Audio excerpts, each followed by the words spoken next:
everyone, welcome back to Annie's Storytime. Today we're going to read Little Red Riding Hood. Retold by Andy, illustrated by Bao Lu. Little Red Riding Hood. There once was a little girl. Her name was Sarah, but nobody called her that. They called her Little Red Riding Hood because she wore the same red coat and hood every day. Can you believe it? Here's Sarah with her hood. Little Red Riding Hood lived with her mother near a forest of tall, dark trees. Wizards, witches, and wolves lived in the forest, so most people were frightened and didn't go there. Here's their little house. Here's her mother and Sarah. Little Red Riding Hood's grandmother lived alone in the middle of the forest. She wasn't frightened. She liked tall trees. She didn't like most people, but she loved Little Red Riding Hood. One day, a woodcutter came to Little Red Riding Hood's house. His job was cutting down trees in the forest. "Hello, Mr. Woodcutter," said Little Red Riding Hood. She was a polite little girl. "Hello, Little Red Riding Hood. Is your mother at home? I'm worried about your grandmother. I usually see her outside in her vegetable garden, but I didn't see her today, or yesterday, or the day before." Little Red Riding Hood's mother came to the door. "Oh no," she said. "What can we do? Grandmother's very old," said the girl. "Maybe she fell down. Maybe she can't walk. Can I go and see her, please?"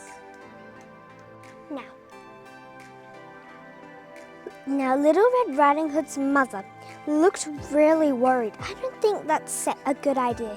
The forest isn't safe."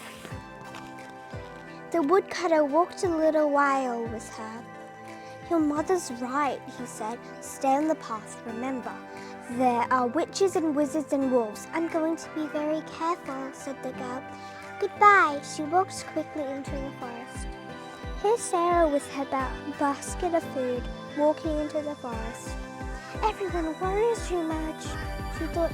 "The forest is safe enough, and it's beautiful. Look, there are flowers everywhere." She started to pick some yellow flowers.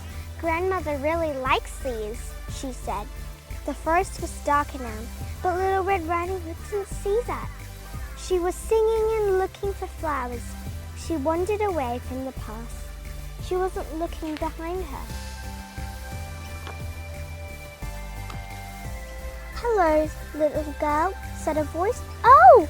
Little Red Riding Hood jumped with surprise. Then she looked carefully at the animal in the trees. "Hello," she said politely. "You're not a dog. Are you a wolf?" She couldn't be sure. The animal was thin and hungry, but Little Red Riding Hood wasn't frightened. "Clever girl, I am a wolf," said the animal. "Where are you going?" "I'm going to see my grandmother," said Little Red Riding Hood. "I'm taking her some food." "Interesting," said the wolf. "He looks sad," thought Little Red Riding Hood. "Would you like some cake?" she asked. "I have lots." That's the end of part 1. Stay tuned for part 2. If you like this video, please click the thumbs up button and hit the subscribe button and bell for notifications to see when I release my next part 2 of book Little Red Riding Hood. Bye everyone!